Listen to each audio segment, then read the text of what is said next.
Hi, this is Tony Russo with a bonus episode of Brief Introduction where we will be speaking with Damon Wenig. He is the Director of Partner Marketing for Homesteaders Life Company and will be presenting at the April 1st Funeral Service Business Plan Conference in Pittsburgh. There is still time to jump on a plane and get there. It is on Monday if you're listening to this when it comes out on Wednesday, but that's not all we talk about. Actually, it's a lot of what we talk about is stuff that is useful to you whether or not you're going to the event. It's more of a teaser for the kind of speakers that we're able to get at these live events. In fact, let's just get into it with Damon and I will catch you on the other side. So I'm very excited to have you joining us in Pittsburgh on April 1st. I wanted to talk to you about your presentation is From Greeting to Goodbye, Mapping a Customer Experience That Families Remember Forever. Where did you come up with the idea for the talk and what do you hope to gain from it? And what do you hope that, the listeners and the attendees gain from it? No, absolutely. So I am a licensed funeral director and an embalmer, and I've sat in the seat of helping families, walk from this, whether it's pre-need scenario through at-need and aftercare. And in so many ways, I always refer to what we do in funeral services, high-stakes hospitality. It's that it is a hospitality experience from the start to finish at much higher stakes, right? The emotional level, the relational, spiritual, even the financial investment of what people are paying. Right. It's a big consideration for families. And I think as funeral service professionals, we oftentimes understand customer service, right? This issue resolution, support-oriented kind of mode, but yet really in society, we're seeing a switch from customer service over to customer experience. And I always like to draw those out as being different because one is really highly reactive. That customer service, you're responding to needs, you're making sure that you're efficient in the way that you respond. Yes, there might be some personalization, but customer experience is really that next level. It really takes a holistic, emotionally driven approach, anticipatory to needs, measured by satisfaction and an experience, not just by efficiency. So this is definitely a passionate conversation that I love having with funeral professionals just because it's so important. It's everything that we do in this high stakes hospitality realm. So I like to think of it that way. First of all, I actually just did a feature on people who opened a funeral home because of their interest in hospitality and learned the death care part afterwards. They kind of saw it like that.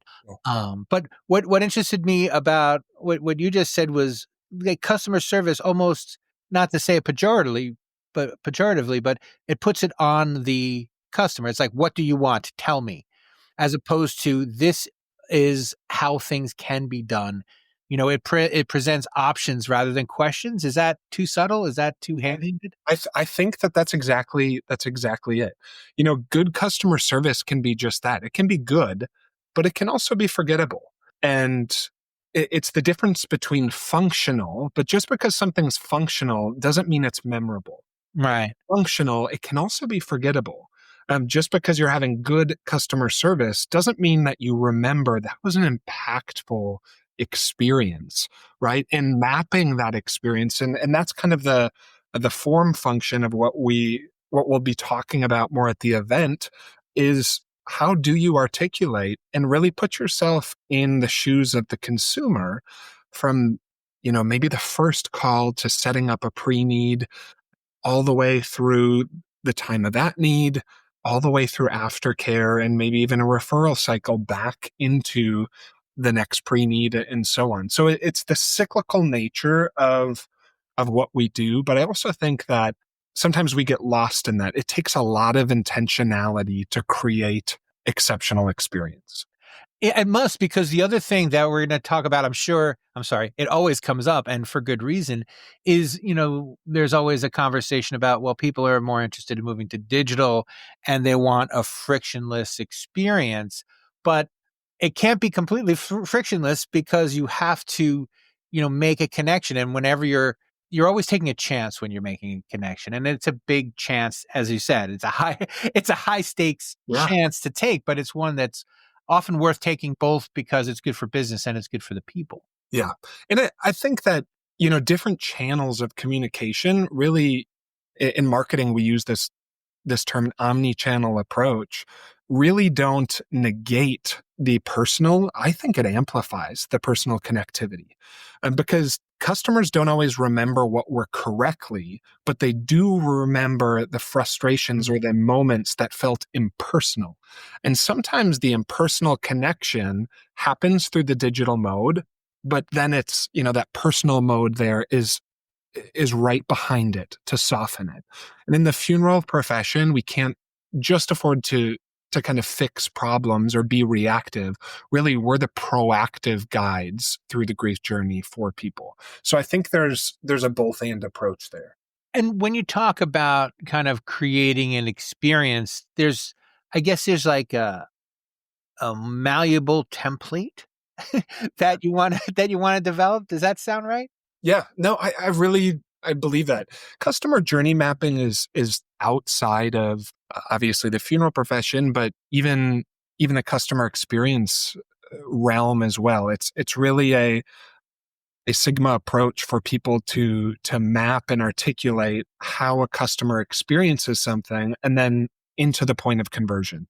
So, and whether that conversion is a satisfied customer or whether that conversion is a successful sale, really it's just putting yourself in the shoes of that customer and identifying each touch point for a specific purpose. So really that's what we begin to build through mapping a customer experience. When a family walks in the door, what do they see?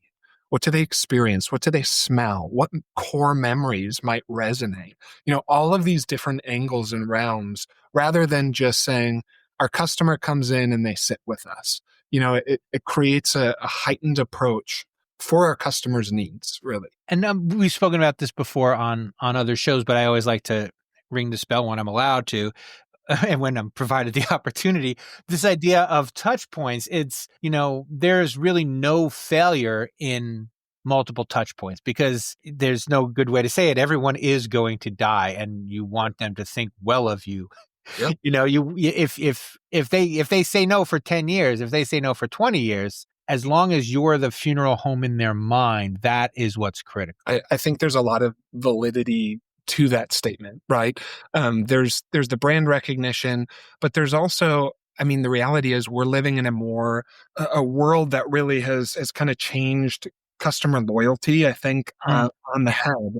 And just because you served a family once, of course, there's statistics about the increase, but we also know the realities of the denuclearization of families moving across the states or less brand loyalty just overall, which means the manner of service, our digital presence, our ability to make meaningful contact, even through things like our pre-need marketing or our aftercare, all of these things are just that more important. And is there something that you genuinely, I guess, hope that people take away from your talk? Is there like a big picture point, or is there a good question that you often get at the end of your talks that you'd like to answer now? Yeah, honestly, I think one of the things that I really like to make sure people understand is that difference between customer service and customer experience. Service is expected, but experience is remembered. There's a Salesforce statistic that came out in 2023. Over 95% of customers said that their experience was as important as the product or service itself, which I think is really interesting. Of course, we know this maybe conceptually, but it just reinforces the product or the actual funeral. The individual is going to be put to rest, but the manner in which it all happens is of the utmost importance. And we all know that, but sometimes putting more intentionality, stepping outside of it, and then really mapping the process of what happens from the time the grieving daughter calls your funeral home. She's overwhelmed. Does she hear a rushed tone on the other side of the line? Or is she greeted with warmth is the caller repeating her father's name multiple times. Even before she steps in the door, that sets the tone for then what happens at the at-need, which then sets the pace. It's really setting the table for your service and a grieving family, walking them through the journey. Excellent. And I should have asked you earlier, but I'll ask you now to talk a little bit about your background. How did you get to where you are now? Yeah, great question. So I'm a licensed funeral director and embalmer in Wisconsin, and operator of our family's funeral homes in Wisconsin. And I still practice very little as a funeral director, and that's always something that's so dear and special to me.